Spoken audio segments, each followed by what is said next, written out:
Hola a todas y todos, bienvenidos y bienvenidas a este espacio, este encuentro de talleres de formación jurídicos y científicos que estamos organizando Fundación Pro Bono y EcoScience. Muchas gracias por unirse en este día 8 de marzo que además conmemoramos y visibilizamos el rol tan importante de las mujeres a nivel histórico y también en el presente y a futuro por la igualdad entre géneros. Les cuento, mi nombre es Constanza Alvial, yo soy coordinadora del área de vinculación con el medio de Fundación Pro Bono. Estoy muy contenta de estar hoy día moderando este espacio junto a ustedes y además me acompaña Óscar Contreras de la Fundación EcoScience, quien nos contará un poco acerca de la institución y luego yo les contaré un poco más acerca de estos talleres para que también conozcan otras temáticas que vamos a estar revisando en los siguientes días. Hola, muy buenas tardes a todos. Yo soy Óscar, director ejecutivo de la Fundación EcoScience. Y bueno, junto a Connie de Fundación Pro Bono, le estamos dando la bienvenida a esta serie de encuentros de formación en el marco de nuestro proyecto de Constitución e Incidencia Científica. Primero quiero agradecerles a todos por el interés de participar en este espacio que se va a llevar a cabo durante 7 días, que buscamos sirva para el aprendizaje y la reflexión. En EcoScience creemos firmemente en la ciencia y su valor como catalizador de grandes transformaciones, y con este proyecto queremos ser un puente entre el mundo científico y el proceso constituyente, poniendo a disposición de la sociedad el conocimiento científico y jurídico para así construir una política pública sostenible, con esta visión a largo plazo que queremos conseguir. Nos alegra mucho estar junto a ustedes hoy, compartiendo estas ganas y sobre todo esta inquietud por el conocimiento y saber más y avanzar hacia la construcción de este nuevo Chile. Te doy la palabra a Connie para que nos pueda contar un poco más sobre Pro Bono y además de la serie de talleres que vamos a estar desarrollando estos días. Muchas gracias, Oscar. Bueno, quisiera agradecer nuevamente porque se encuentren acá el día de hoy. Sabemos que no es un horario tampoco fácil, no es una temática tampoco tan liviana para un día lunes, pero para nosotros como Fundación Pro Bono, el proceso constituyente y este proceso constituyente es inédito en nuestro país y significa una gran instancia de participación ciudadana y como organización de la sociedad civil no quisimos tampoco quedarnos fuera. Es por esto que hace tiempo venimos trabajando en conjunto con Fundación EcoScience, pensando en este espacio de colaboración para la construcción de una nueva constitución. En este sentido, nuestro principal objetivo es aportar a la entrega de herramientas a los candidatos y candidatas constituyentes, así como también a organizaciones de la sociedad civil, que a su vez van a ser también los principales actores en este proceso, para así permitir tener y poder forjar un pensamiento crítico y en base a la evidencia científica para el sustento de la toma de decisiones.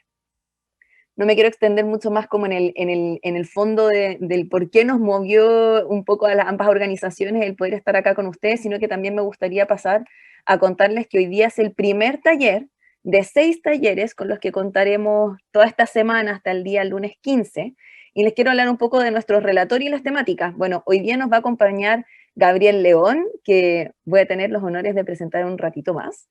Mañana nos va a acompañar Branislav Marelich. Branislav va a hacer el taller de educación cívica, ordenamiento jurídico y derechos humanos.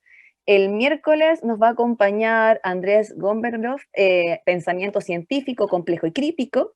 El día jueves nos va a acompañar en participación ciudadana Juan Luis Chomalí. El día viernes nos va a acompañar Soledad Quirós con el taller de ciencia y su rol en la sociedad, que además vía la conectada, así que ahí Soledad te mando un saludo.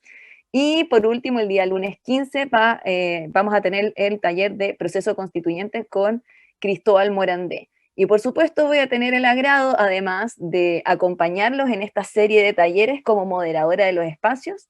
Así que cualquier tipo de duda, inquietud, reflexión, si tienen preguntas, por favor, con toda libertad pueden utilizar el chat, y contarles además que al final de cada uno de los talleres vamos a tener espacios para compartir comentarios y preguntas de todo tipo, así que siéntanse también en ese espacio con toda libertad de poder habilitar sus micrófonos. A continuación, quisiera ya dar inicio a estas sesiones, si les parece bien, y quiero presentar a Gabriel León, quien abre este ciclo de talleres el día de hoy. Gabriel León es bioquímico de la Pontificia Universidad Católica de Chile, doctor en biología celular y molecular de la misma universidad. Actualmente se desempeña como asesor y consultor científico independiente, es miembro del Comité Asesor de Centros de la Agencia Nacional de Investigación y Desarrollo y además se dedica a la comunicación de la ciencia en diferentes espacios y medios. También es autor de libros de divulgación y ciencia infantil. Así que, Gabriel, te doy el pase para que puedas habilitar tu micrófono, tu cámara, todo y compartir pantalla. Y nuevamente muchísimas gracias a todas y todos. Gracias, Connie, gracias, Oscar, gracias a todos los que están conectados en esta, al menos aquí en Santiago, calurosa tarde. Veo personas de distintas partes de Chile. Reconozco, por ejemplo, ahí entre medio a Fernando, que va por el distrito 20. Vi pasar también a Juan José, a la Sole, así que algunos nombres familiares entre quienes nos están escuchando. Gracias por la invitación. Y voy a compartir con ustedes una presentación que me va a ayudar a guiar la conversación para que tengamos al final una discusión de ideas con respecto a este tema que a mí personalmente me parece fascinante y que tiene que ver un poco también con el rol social de la ciencia, cómo entendemos el papel de la ciencia en la sociedad. Me parece súper interesante porque creo que existen algunos puntos que es importante tener claros antes de discutir el rol social de la ciencia. Y el primero, que no parece obvio, pero que es súper importante, porque da la sensación de que todos tenemos una idea intuitiva de lo que es la ciencia. Entonces, usualmente no nos hacemos la pregunta acerca de qué es la ciencia. La entendemos como una idea tal vez un poco nebulosa. Creo que quedó bastante claro en el debate presidencial que tuvimos antes de la última elección, en el que participaron algunos de los candidatos que competían por ser presidente de Chile o que participaron en esa elección. Y un sentimiento transversal de aquel debate fue que en general quienes postulaban a ser presidente de Chile no tenían claro lo que era la ciencia. La confundían un poco con los productos de la ciencia, con la tecnología, con las curas de enfermedades, con las cosas que ocurren una vez que uno genera conocimiento. Pero la ciencia es un espacio de generación de conocimiento, en cualquier área. Por eso que me parece interesante partir esta conversación tratando de conversar respecto de qué es la ciencia. Eso que están viendo ustedes ahí es un dibujo que fue hecho en 1610. Lo hizo un señor que se llamaba Galileo Galilei, astrónomo italiano, uno de los primeros científicos modernos de la historia.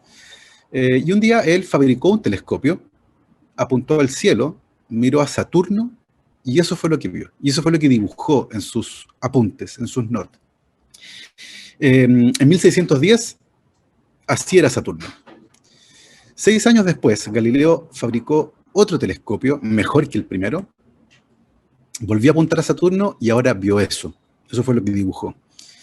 Se parece un poco más, ¿cierto? Nosotros conocemos Saturno, se parece un poco más, pero todavía no es. Es una imagen un poco distorsionada. Saturno claramente es mejor que el anterior. Se va acercando. 50 años después, otro astrónomo, el holandés Christian Huygens, fabricó otro telescopio mucho mejor que los de Galileo, apuntó a Saturno y dibujó eso. Y ahí sí, ¿cierto? Si yo les pido a ustedes que dibujen Saturno, muy probablemente ustedes van a dibujar algo parecido a lo que dibujó Christian Huygens. Ese es el Saturno que nosotros conocemos. Es el Saturno que nos mostró la NASA con estas fotos maravillosas que tomó la sonda Cassini hace un tiempo atrás. Lo interesante de esta historia sobre la apariencia de Saturno es que estamos viendo entre 1610 y 1660 cómo la apariencia de Saturno cambió a medida que fuimos obteniendo evidencia de mejor calidad. Y esto para mí es súper importante porque se alinea con la primera idea que les quiero transmitir. La ciencia no es la verdad. La ciencia no es la conclusión. La ciencia es el método que nos permite entender un poco mejor el mundo. La ciencia es una forma de pensar que nos permite, cuando interrogamos de manera sistemática y ordenada la naturaleza, entendiendo por naturaleza todo lo que hay allá afuera, personas, átomos, rocas, células, lo que ustedes quieran. Cuando la interrogamos de manera paciente y rigurosa, nos permite entenderla un poco mejor. En el fondo, la ciencia es el método que tenemos para ir achicando la incertidumbre con respecto al mundo. Y lentamente nos permite entenderlo un poco mejor. Y cuando lo entendemos un poco mejor, podemos eventualmente curar una enfermedad, generar una batería celular que dure más de un día, cambiar el mundo en el que vivimos, mejorar la agricultura, entender mejor a las sociedades. La ciencia es un proceso. Creo que esa es la idea, una de las ideas importantes de esta conversación, la primera que les quiero transmitir. Y es importante porque usualmente estamos acostumbrados a que la ciencia tiene que ver con las respuestas. Y uno mete la mano en una bolsa y saca una certeza. Por eso que las noticias científicas parten con los científicos dicen que, como si eso fuera una garantía de verdad. Y es una confusión importante, porque recuerden que durante la pandemia, hace un año atrás, cuando comenzó, nos decían que no usáramos mascarillas, ¿se acuerdan? que daban una falsa sensación de seguridad, que era importante que el personal médico tuviera acceso a mascarillas y que nosotros no teníamos que usar mascarillas. Pero pasaron algunos meses, igual que con estas fotos, y lentamente nos fuimos dando cuenta que este virus es distinto a otros virus que conocíamos, que se comporta de una manera muy particular y que se transmite principalmente por el aire. Y por lo tanto, el uso de mascarillas se convirtió en algo muy importante.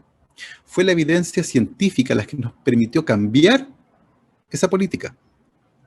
Pero a muchos resultó confuso. ¿Cómo si los científicos me decían al principio que no y ahora me dicen que sí? Pónganse de acuerdo. Bueno, es parte de los procesos naturales de la ciencia, pero si no entendemos cómo opera, difícilmente vamos a entender estos vaivenes y vamos a pensar que la ciencia tiene algo malo, no está funcionando, no me está dando respuestas certeras que duren 1000 años. Y creo que es importante partir esta discusión por eso, la naturaleza de la ciencia. En ese sentido, cualquier pregunta que tengamos que permita generar conocimiento nuevo es parte de esta ciencia. Y lo digo porque en general la palabra ciencia también evoca un tipo de actividad, aquella que ocurre en un laboratorio con delantal. Pero sin embargo la ciencia se refiere a cualquier espacio de producción de conocimiento, que puede ser, como está en la foto ahí a la izquierda, tratando de entender cómo se ordenan y funcionan las sociedades. Y los sociólogos estudian esos fenómenos complejos y generan conocimiento nuevo al respecto. Y están aprendiendo cosas nuevas. Y los biólogos celulares usamos microscopios para aproximarnos a un objeto de estudio muy pequeño, que son las células. Y la geóloga que está a la derecha está tratando de entender las rocas y los sedimentos, y tiene preguntas interesantes que hacerle a ese sistema. Y le produce fascinación entenderlo, y siente una gran curiosidad. Y finalmente ese es el motor de la ciencia, ¿ya? Entonces, la ciencia es esta forma que tenemos de entender al mundo, a la naturaleza, al universo. Y cuando digo universo no me refiero a lo que está ahí arriba en el cielo, me refiero a todo lo que hay aquí cerca, a todo lo que nos genera una pregunta. Y esta manera sistemática de tratar de entender ese sistema y achicar la incertidumbre con respecto a él y que permite producir conocimiento nuevo, eso es lo que vamos a entender como ciencia, que puede ocurrir en múltiples contextos. Otra de las confusiones tal vez que existe con respecto a la ciencia y que se alinea con la anterior, esto de que la ciencia obtiene respuestas certeras todo el tiempo que duran para siempre, tiene que ver con el hecho en cómo se comunica la ciencia.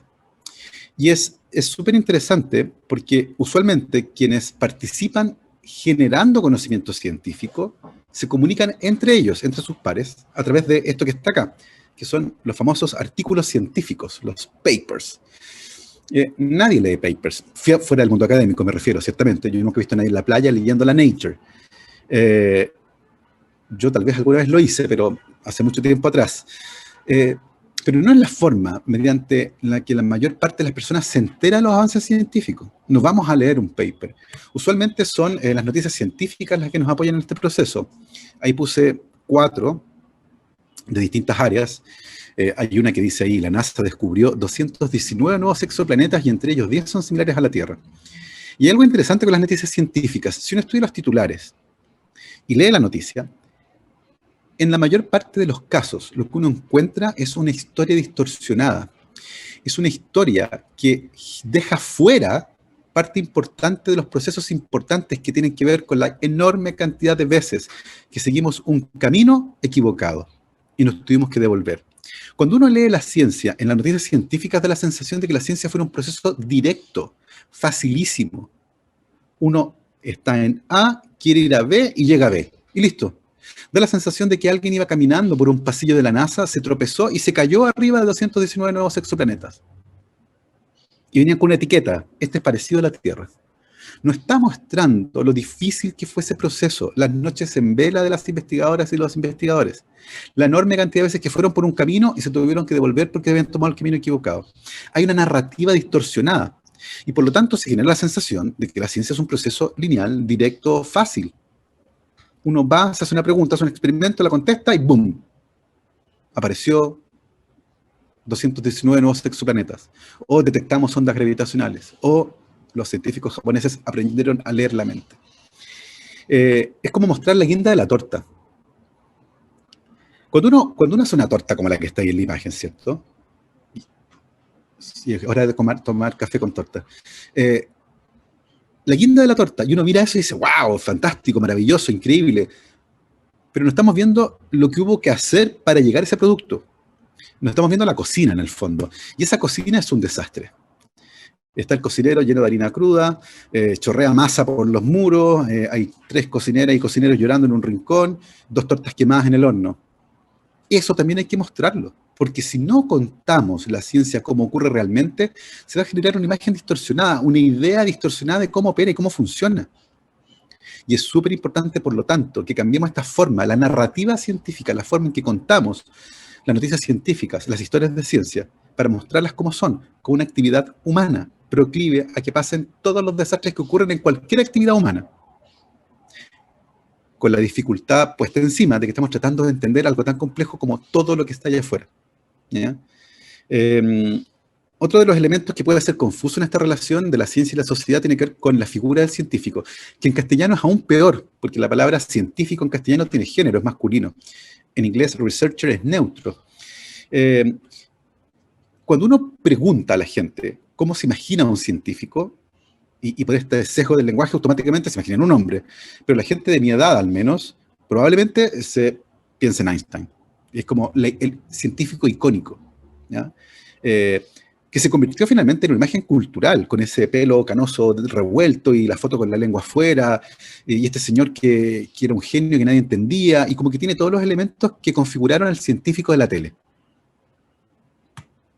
Por ejemplo, Sheldon Cooper, ¿cierto? Es un físico teórico, un hombre blanco, joven, muy inteligente, socialmente torpe, algo antipático, de gustos extravagantes. Así son los científicos. Una imagen un poco más oscura del científico. Batman también era un científico. Quienes somos científicos sabemos que Batman es un personaje de ficción, porque es un científico millonario. No existe, ¿cierto? Hay un experimento muy bonito que se llama DUST. Draw a Scientist Test. La prueba de dibujar a un científico.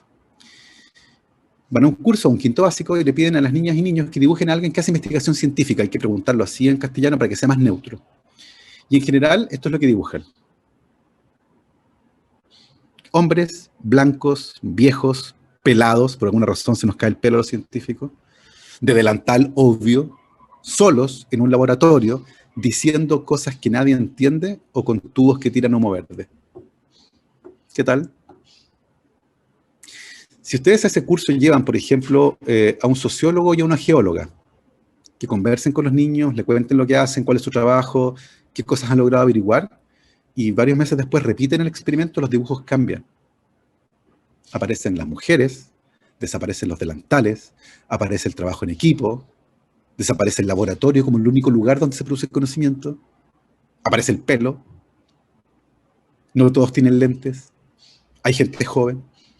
Me parece súper interesante eso, porque quiere decir que muy probablemente podemos contrarrestar esta imagen cultural potente del científico como un hombre blanco de delantal solo, genial en un laboratorio, sencillamente poniéndonos en contacto con las personas y contándoles nuestro trabajo. No es imposible cambiar esa idea. Probablemente este dibujo también, o este tipo de experimentos, es evidencia de que hay una suerte de desconexión entre quienes hacen investigación científica y el resto de la comunidad. Somos parte de esa comunidad, pero como que estamos medio desconectados, al menos desde el punto de vista de cómo trabajamos.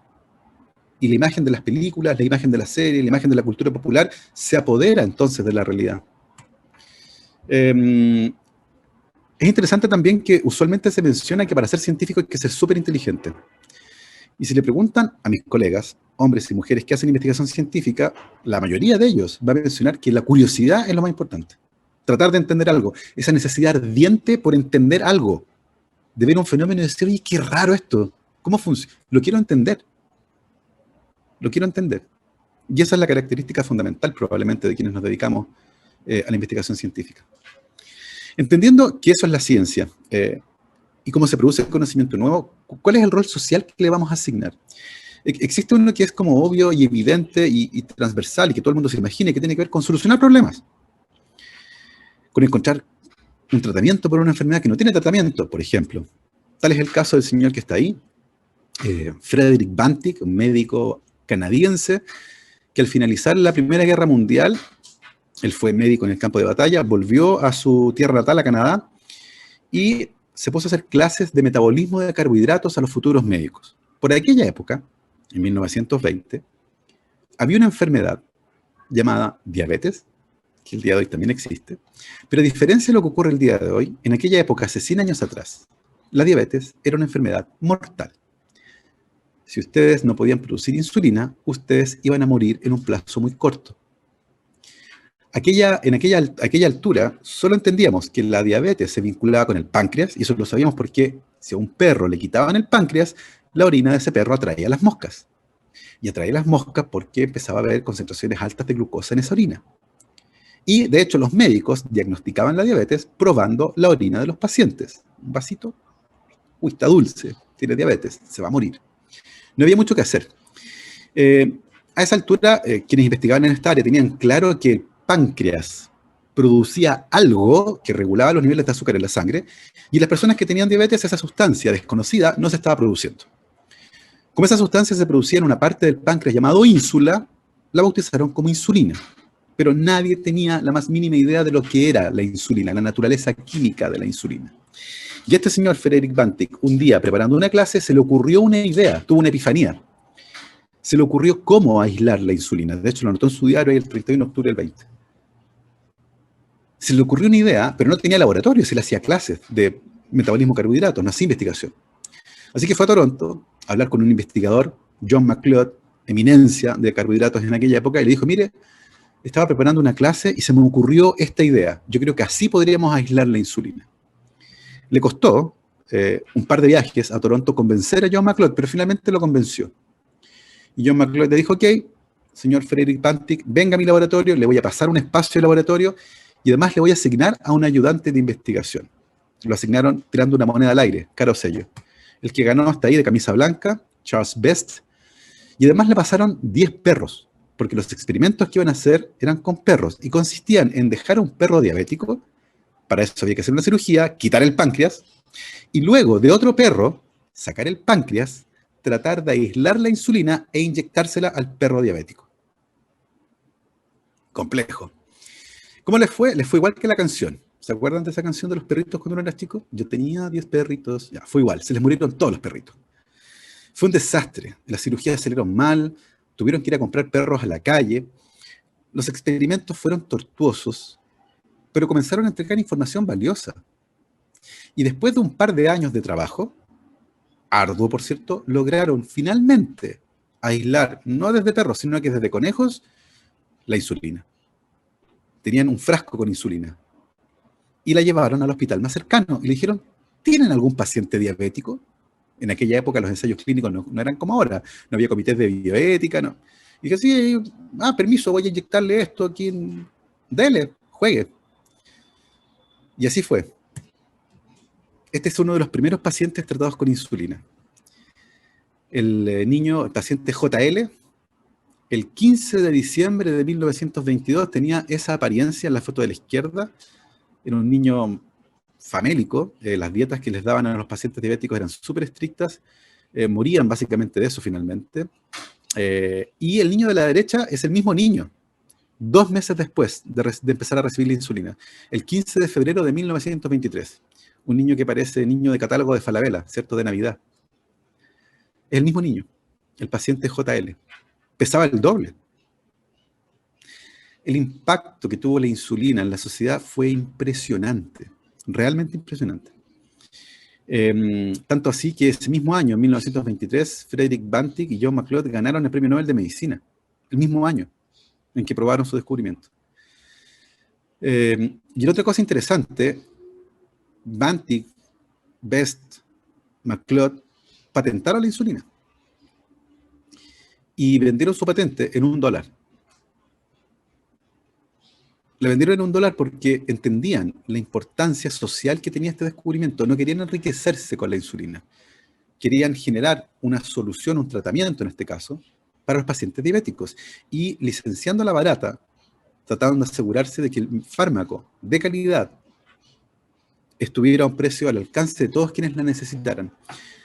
Algo bien interesante es que el día de hoy, 100 años después del descubrimiento de la insulina, los tratamientos para la diabetes en países como Estados Unidos, por ejemplo, han subido tanto de precio que hay personas que han muerto fraccionando la insulina porque no les alcanza para toda la dosis. Entonces una ampolla la tienen que extender durante varios días y han muerto personas porque el costo de este tratamiento, que originalmente se dejó puesto a disposición de las personas a un precio asequible, se disparó, producto de otras cosas, como el mercado, por ejemplo. Pero es interesante la historia, porque eso es lo que esperamos de la ciencia, una historia bonita, entender un fenómeno, tener una idea, demostrarla y finalmente generar una solución a un problema, en este caso, un tratamiento. La diabetes se convirtió de una enfermedad mortal en el 100% de los casos a una enfermedad perfectamente tratable. Y el día de hoy, con una tecnología increíble, hay personas que se monitorean el nivel de azúcar en la sangre en tiempo real, con una bomba que va inyectando la insulina de acuerdo a las necesidades de las personas. Es impresionante. Y es básicamente un páncreas sintético, artificial, que está ahí funcionando todo el tiempo. Y eso es lo que esperamos de la ciencia, ¿cierto? Esta bolsa con respuestas, con soluciones, donde yo meto la mano y voilà, saqué la solución a un problema. Pero eso nos pone una disyuntiva. ¿Qué pasa con el conocimiento científico que no sirve a priori para nada? Es interesante. Porque cuando ustedes producen conocimiento nuevo, cuando descubren algo, no sabían a priori lo que iban a encontrar. Y por lo tanto, como no saben lo que van a encontrar, no saben si sirve para algo, si tiene una utilidad práctica. Y aunque no la tenga hoy, puede que la tengan 10 años más. Por lo tanto, no lo saben. Por la naturaleza de los descubrimientos científicos, uno no puede anticipar la utilidad de los descubrimientos científicos, porque cuando uno descubre algo nuevo, no sabe lo que va a encontrar. Y es una pregunta interesante. ¿Y esto para qué sirve? Fíjense que cuando se inauguró este instrumento, el Large Hadron Collider, lo que están viendo ahí, es uno de los detectores del Gran Colisionador de Hadrones. Se llama detector Atlas. Es un aparato gigantesco, un laboratorio circular, que está enterrado 100 metros bajo tierra en la frontera de Francia con Suiza.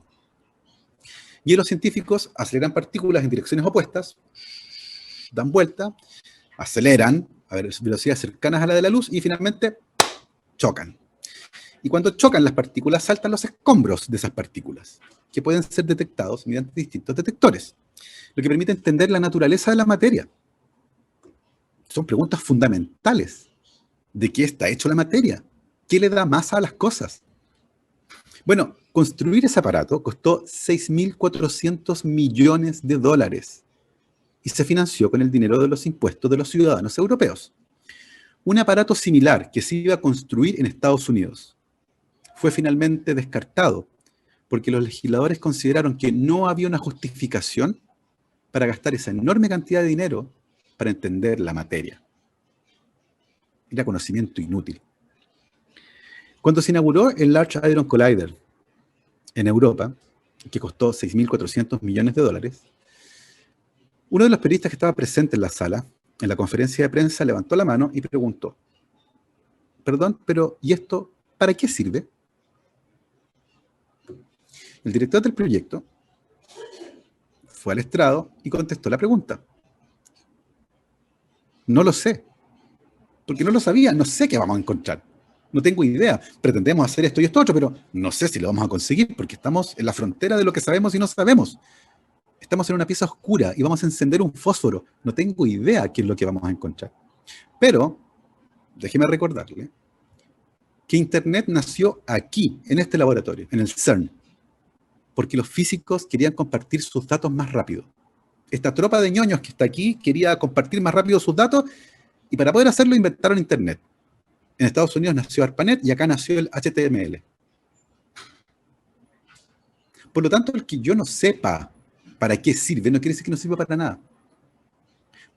Y sobre eso vamos a tratar de entender de qué está hecha la materia, cómo funciona el universo.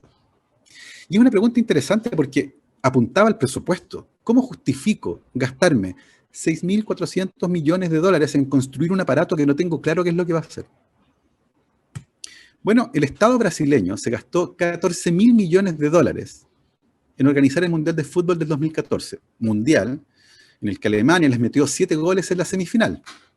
2.000 millones de dólares por gol. No estoy diciendo que no hay que hacer mundiales, ojo, me encantan los mundiales de fútbol, considero que es una expresión cultural y deportiva fantástica. Pero cuando uno mira el presupuesto de un instrumento como el Large Hadron Collider, hay que compararlo con algo. El Mundial de Fútbol de Brasil me pareció un buen ejemplo. Pueden compararlo también con lo que gastan las tabacaleras en publicidad al año. Impresionante. Brasil construyó un estadio en el Amazonas, en medio de la nada, donde no hay equipo de fútbol, por cierto. Hoy ese estadio está abandonado, es un water gigante para pájaros en medio de la selva. Y la mayor parte de la plata que ganaron con el Mundial se le llevó la FIFA, no quedó en el país. Ellos se quedaron con las ganancias por el turismo y cosas de esa naturaleza. Pero es interesante esto. Es interesante cómo uno le da valor a ciertas cosas más que a otras, y cómo uno a partir de ese valor que uno le entrega, cuestiona el presupuesto de una u otra actividad. Por eso me parece importante recalcar esto. La ciencia como actividad es como encender un fósforo en una pieza oscura. Y uno puede intentar adivinar si uno está en un museo, por ejemplo. Si estoy en el Louvre y reconozco un pasillo y creo que me orienté en la oscuridad y yo, ¿sabes qué? Creo que estoy en el pasillo de la Mona Lisa. Y si enciendo este fósforo, capaz que esté ahí. Pero no lo voy a saber hasta que encienda el fósforo. Y durante un breve momento, la luz de ese fósforo, tenue y titilante, va a iluminar el camino del resto y nos va a permitir llegar un pasito más allá. De vez en cuando llega alguien con un foco, con una linterna, cuando hay una revolución en instrumentos, como pasó, por ejemplo, cuando se inventaron los primeros microscopios. Y se avanzó rápidamente hasta que se llegó al límite técnico de ese equipo. Y aparecieron otros microscopios mejores. Apareció el microscopio electrónico, y apareció la microscopía de fluorescencia, y la microscopía confocal, y la microscopía de luz estructurada, y lentamente empezamos a meternos donde nunca antes habíamos llegado. Llegamos con nuestro fosforito a rincones insospechados. Y eso es lo que hace la ciencia. Encender un fósforo en la oscuridad y la luz que titila durante un ratito tenue nos permite avanzar como especie un poquito más lejos, gracias a ese conocimiento nuevo. Por eso también es importante leer la historia de la ciencia, cómo han ocurrido estos grandes avances y descubrimientos, porque en retrospectiva uno se da cuenta del camino que se siguió. Esto se alinea un poco con ese discurso famoso de Steve Jobs, el Connecting the Dots, ese que dio en Stanford, cuando él revisaba su carrera y decía, mira, esto que hice hace 20 años atrás, que no tenía idea por qué lo hice porque me gustaba, fue fundamental para este proyecto, que fue muy importante en mi vida. Y si ustedes revisan su propia vida, se van a dar cuenta que hay muchos hechos tal vez fortuitos, o que ocurrieron de la mano del azar, que fueron muy importantes para explicar por qué están aquí el día de hoy. Y por eso es importante revisar la historia, la personal, pero también la de la ciencia. Porque eso nos permite entender cómo se construyó este conocimiento científico. Y se van a encontrar con que muchas veces uno quería ir de A a B y llegó a C. Y C era fantástico, pero yo no quería ir a C, quería ir a B. Pero igual llegué a C. Y eso ocurre muchas veces. Y lo que hay en común entre el viaje entre A y B y A y C es que hay curiosidad por intentar salir de A. Esa es la curiosidad que es el motor de estas preguntas que impulsan el trabajo de las mujeres y hombres que se dedican a producir conocimiento nuevo. Probablemente el que mejor lo fraseó sea Carl Sagan, que era astrónomo y comunicador científico estadounidense, y escribió en algún momento, la ciencia es mucho más que un cuerpo de conocimientos, la ciencia es mucho más que saber cosas, la ciencia es una forma de pensar, una forma de interrogar de manera paciente la naturaleza con una fina comprensión de nuestra propensión a los errores, porque somos humanos y tenemos sesgos cognitivos y perceptuales.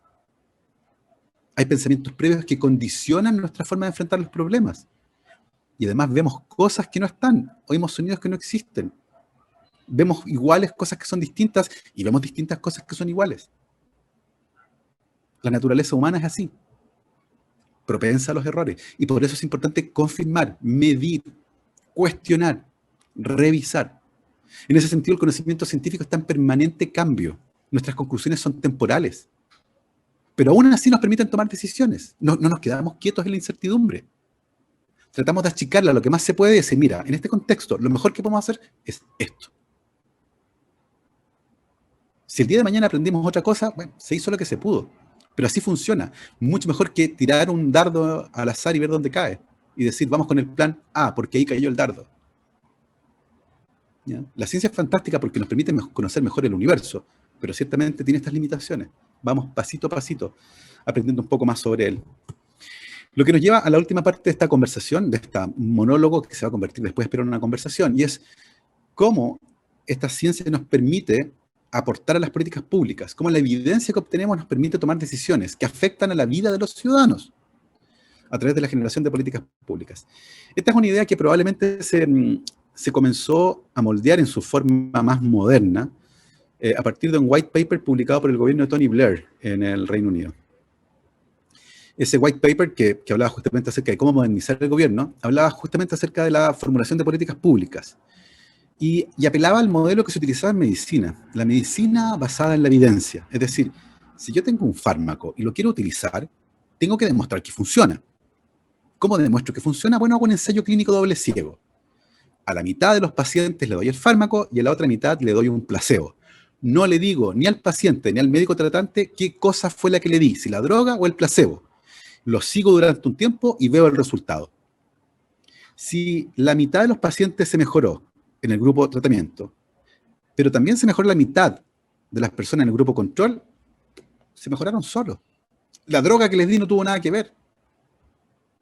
Pero si encuentro diferencias significativas entre el grupo tratamiento y el grupo control, y además demuestro que el tratamiento no produjo efectos secundarios adversos relevantes, puedo llegar a concluir que esa droga que estoy probando sirve para algo, tiene un impacto que es costo efectivo y que le sirve a la salud de las personas. Y en ese contexto puedo decir, ¿sabes qué? Vale la pena usar esta droga. Pero tengo evidencia, digo, pero no es porque yo crea que vale la pena, no es porque yo soy el fabricante de la droga y digo, no, esta droga es muy buena porque yo la fabrico, no, porque tengo evidencia, digo, mira, aquí está, funciona. ¿Ya? Y ese sistema de medicina basada en evidencia, que ya lleva bastante tiempo funcionando en términos de la práctica médica, era el que querían importar en la formulación de políticas públicas. En el fondo, tratar de darle un marco un poco más claro a las políticas públicas. Los gobiernos deben constantemente reevaluar lo que están haciendo y producir políticas que den cuenta de los problemas y que se evalúen permanentemente en el tiempo, que midan los resultados, que sean flexibles e en el fondo están tratando de aplicar un poco el modelo de la medicina basada en evidencia a la formulación de políticas públicas. Y de ahí viene esta idea de las políticas públicas basadas en la evidencia, que esta idea que tiene ya varias décadas, un par de décadas al menos. Y es interesante porque la idea se ha ido refinando con el paso del tiempo. Originalmente esta era un poco la propuesta que tenían en ese white paper, y es que en general la formulación de políticas públicas estaban basadas en la opinión o en las ideas políticas, por ejemplo, que habían, y la idea era que en el tiempo, lentamente, la evidencia fuera tomándose esta formulación de políticas públicas, que estuviera basada en la evidencia, no ya tanto en la opinión, en el yo creo que, o en el de mi partido piensa esto porque lo pensamos así, sencillamente en ausencia de evidencia. Esa era un poco la propuesta, que como idea muy buena, a priori, ¿cierto? Uno parece súper razonable. El problema es que el mundo real es bastante más complejo y desastroso muchas veces que un experimento de laboratorio. Y una historia que probablemente refleja este hecho muy bien es la historia de la granja de vacas, que es un chiste básicamente, de un granjero de vacas que tenía un problema porque había optimizado todos los parámetros que podía optimizar y la producción lechera se había estancado.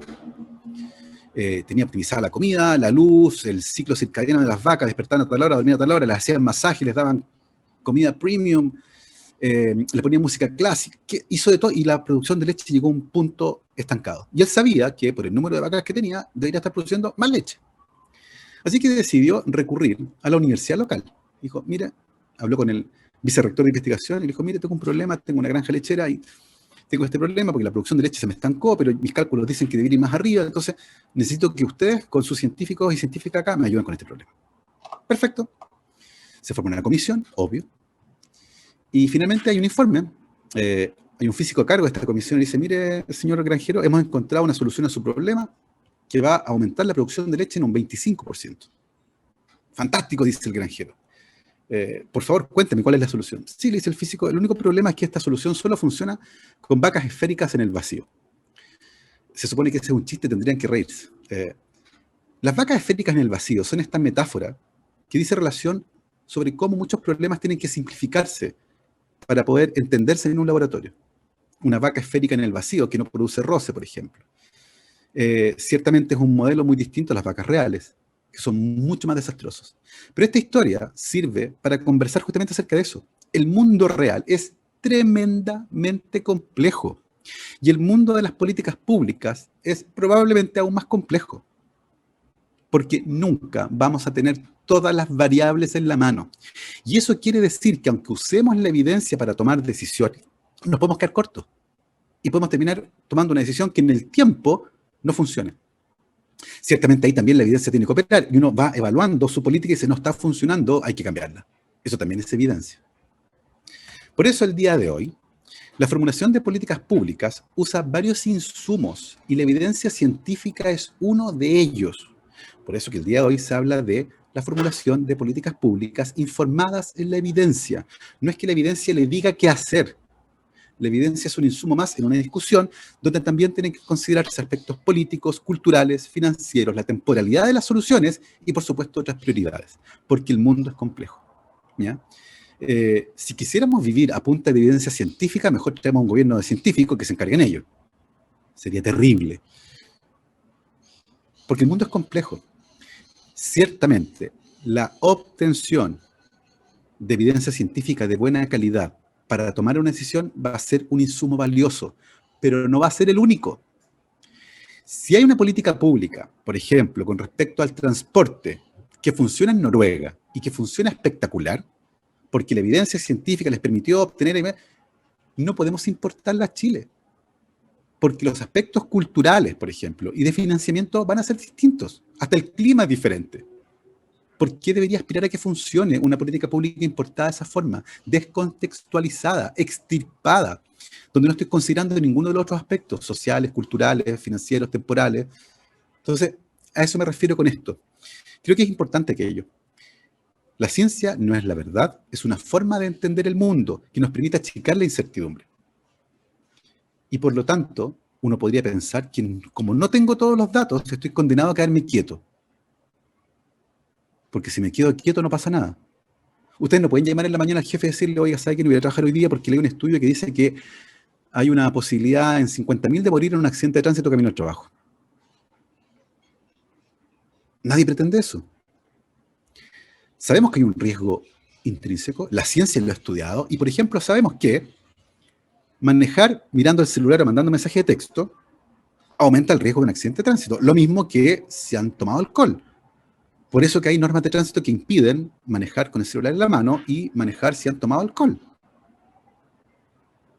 Y ustedes pueden ir en su auto, sobrios, atentos, sin mirar el celular, con la radio apagada, no fumando, mirando el camino, e igual pueden tener un accidente. Y ustedes van a decir, ¿pero cómo? Si hice todo lo que tenía que hacer, no fumaba, no tomaba alcohol, no miraba el celular, igual choqué. La ciencia no sirve. No puede ser esa la conclusión, ¿cierto? Porque siempre hay espacios de incertidumbre. Muchas veces la toma de decisiones va a ocurrir en un espacio de incertidumbre. No vamos a tener todas las variables. Pero sí podemos aspirar a tener el mejor escenario posible, el más completo, aunque falten pedazos. Y decir, mira, considerando lo que sabemos y lo que no sabemos, y considerando el costo-beneficio, nosotros recomendamos que esta medida debería ser de esta manera. Es así como debería articularse el día de hoy, considerando aspectos culturales, políticos, financieros, todo lo que está ahí. Y con la evidencia como un insumo más en esa discusión. Pero siempre va a quedar un espacio de incertidumbre. Pero eso no implica que nos vamos a congelar, que vamos a dejar de vivir, que vamos a dejar de tomar decisiones. Tenemos que hacer, porque eso es parte de la vida y tenemos que aceptar ese hecho. Podemos ir achicando la incertidumbre, pero no va a ser cero. Siempre va a haber un poquito de incertidumbre. En algunas áreas mucho más grandes. Y en ese sentido, uno debe decidir cuándo vale la pena tomar una decisión, si la incertidumbre es grande o pequeña. Por eso es que este tema es un tema complejo. Y por eso que me parece interesante partir hablando de la naturaleza de la ciencia. Eso es lo que les quería contar el día de hoy y espero que funcione como un motor para poder conversar con ustedes. Son 10 para las 8. Quiero agradecer a la Fundación Pro Bono y a la Fundación Ecoscience por la invitación, a Connie, por supuesto, por acompañarnos en la moderación y a todos los que se conectaron a esta hora un día lunes. Muchísimas gracias.